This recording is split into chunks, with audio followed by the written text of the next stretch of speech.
తేదీ దగ్గర పడుతోంది. జపాన్ వణికిపోతోంది.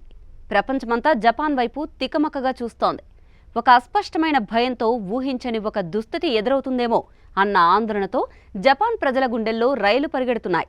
ఆకాశం నిశ్శబ్దంగా ఉంది, కానీ భూమి లోపల ఏదో కదులుతోంది. అదో అరుదైన నిశ్శబ్దం, కానీ దానిలోని గర్భం కదిలే మంటలు ఎగసిపడేలా ఉన్నాయి. జీవితంపైనే భయం తిష్టవేసుకుని కూర్చుంది. అలల ఉధృతితో కనిపించే సముద్రం లోపల ఏదో తుఫాన్ మేల్కొంటున్నట్టుగా అనిపిస్తోంది. పల్లెల్లో, పట్టణాలలో, కొండల మధ్య, తీరాలలో ఒకే ప్రశ్న: జపాన్కు ఏమోనుంది? ఎందుకిలా జనాలు చలించిపోతున్నారు? జూలై 5న ఏం జరగబోతోంది? ఒక పుస్తకంలోని పేజీలు, ఒక కలలో ఉన్న రూపం, ఒక దృశ్య కావ్యంలా కనిపించిన ఒక భవిష్యవాణి ఇప్పుడు నిజం కానుందా? తత్సుకి చేసిన ఒక భయంకరమైన జోస్యం నిజం కానుందా? జపాన్ మాంగా ఆర్టిస్ట్ తత్సుకి చేసిన భయంకరమైన జోస్యం ఇప్పుడు వాస్తవ రూపం దాల్చనుందా? ఇక కొన్ని రోజులుగా జపాన్ను భూకంపాలు భయపెడుతున్నాయి. ఇటీవలి కాలంలో జపాన్లోని టోకార ద్వీపాలను దాదాపు 500 భూకంపాలు గడగడలాడించాయి. ఇది సాధారణం కాదు, ఇది సంచలనం. ఇది భయానికి దారితీసే ప్రారంభం. జపాన్ను ఒకప్పుడు కలిచివేసిన 2011 తుఫాన్లను గుర్తు చేసేలా ఇప్పుడు ప్రజల గుండెల్లో గుబులు పెరుగుతోంది. ఈ భూకంపాలకు కేంద్రంగా రాజిమా అనే చిన్న ద్వీపం నిలిచింది. అక్కడి భూమి అంతర్గతంగా స్పందిస్తోంది, లోపల గర్జిస్తోంది.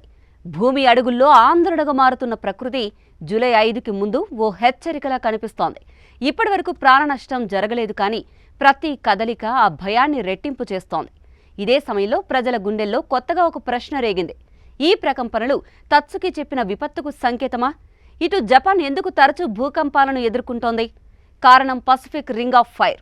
ప్రపంచంలోని 18% భూకంపాలు ఈ ప్రాంతంలోనే సంభవిస్తున్నాయని శాస్త్రవేత్తలు చెబుతున్నారు. జపాన్ ప్రాంతం 4 పెద్ద టెక్టానిక్ పలకల వద్ద ఉంటుంది. అందుకే ప్రతి ఏడాది సుమారు 1500 భూకంపాలు అక్కడ సంభవిస్తూ ఉంటాయి.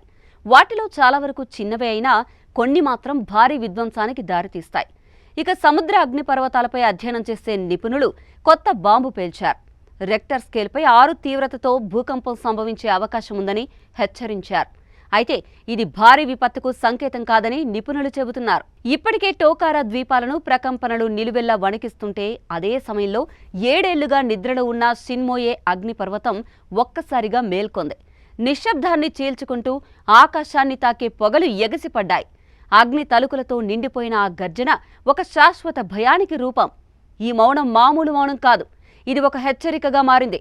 ఇది ఆర్ట్ కాదు, ఇది కళ కాదు, ఇది నిజం. ప్రజల గుండెల్లో అప్పుడే మేల్కొన్న తత్సుకి జోస్యం ఇప్పుడు ఈ అగ్ని పర్వతపు రాకతో మరింతగా బలపడుతోంది. ఊహించని మంటల మధ్య జీవిస్తున్న జనం నిద్రలేమితో, వేదనతో, సురక్షిత ఆశలతో కాలాన్ని లెక్క పెడుతూ ఉన్నారు. ఇటు శాస్త్రవేత్తలు మాత్రం ఈ ప్రచారాన్ని అస్సలు నమ్మొద్దని చెబుతున్నారు. ప్రకృతి ప్రకంపనలు సాధారణమే అంటున్నారు. టోకారా ద్వీపాల్లో వచ్చే ప్రకంపనలు భౌగోళిక కారణాలతోనే వస్తున్నాయని స్పష్టం చేస్తున్నారు. శాస్త్ర విజ్ఞానం ప్రకారం భూకంపం ఎప్పుడొస్తుందో, ఎక్కడ జరుగుతుందో, ఎంత తీవ్రతతో వస్తుందో ఇప్పటికీ చెప్పలేమని తేల్చి చెబుతున్నారు. అందుకే ప్రజల మధ్య విస్తరిస్తున్న ఊహల్లోంచి పుట్టే భయాలన్నీ శాస్త్రపరంగా నమ్మదగ్గవి కావని వాదిస్తున్నారు. కానీ ప్రజలు మాత్రం సైన్స్ కన్నా తత్సుకి చూపిన భవిష్య చిత్రాన్ని ఎక్కువగా నమ్ముతున్నారు. ఎందుకంటే ఆమె గతంలో చెప్పిన జోస్యం నిజమైంది.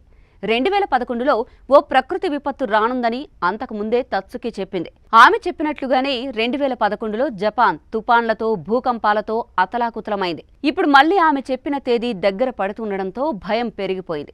సైన్స్ ఆమోదించకపోయినా మనసులు మాత్రం ఆ జ్ఞాపకాలను మరిచిపోలేకపోతున్నాయి. ఇక ఒక్కటి మాత్రం నిజం: జూలై 5 అనే తేదీ ఆకాశంలో అలజడిలా దూసుకొస్తోంది. తత్సుకి చూపిన భవిష్యరేఖ ఇప్పుడు భూమిపై తారసపడుతుందా అనే సందేహంతో జపాన్ ప్రజలు గడుపుతున్న ప్రతి క్షణం ఊపిరాడని భారంగా మారుతోంది. భూమి ఎలా స్పందిస్తుందో, సముద్రం ఎలా మారుతుందో ఎవరూ చెప్పలేరు. కానీ భయం మాత్రం నిజం. భయమే నిజం.